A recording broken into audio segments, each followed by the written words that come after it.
We start tonight with a suspected fentanyl overdose. That's what the mother of Dance Gavin Dance bassist 34-year-old Tim Feerick believes took her son's life. The popular Sacramento band was just about to kick off a major tour across the country.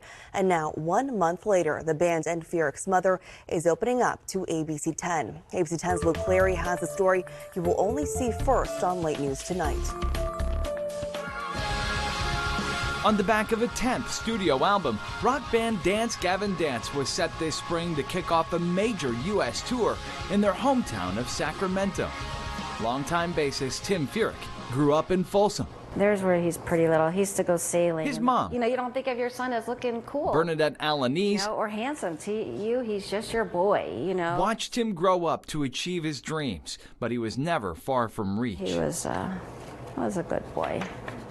I talk to him every day, no matter where he is. He texts me, or I text him, or we talk, or he's here, and when we couldn't get a hold of him one day, we knew something has to be wrong.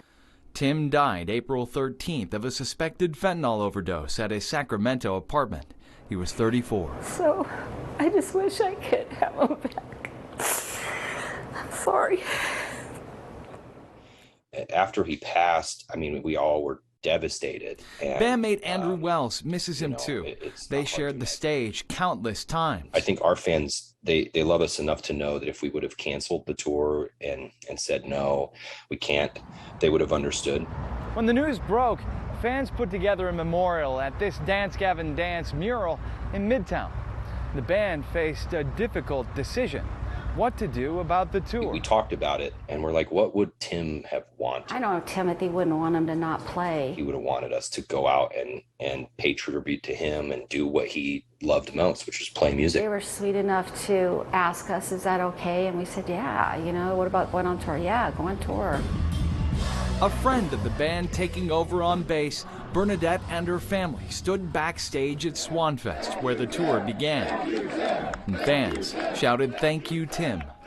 Yeah, it was hard not to cry, when people were chanting his name. Still, I'm sure it's pretty raw. Definitely. Yeah, emotionally still pretty difficult. Dance Gavin Dance is now on the road. The tour, a tribute to Tim.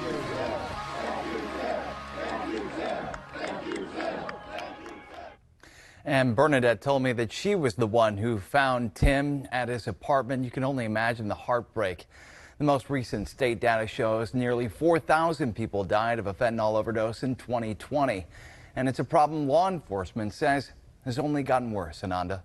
All right. Thank you so much, Luke. And the tributes continue for Tim.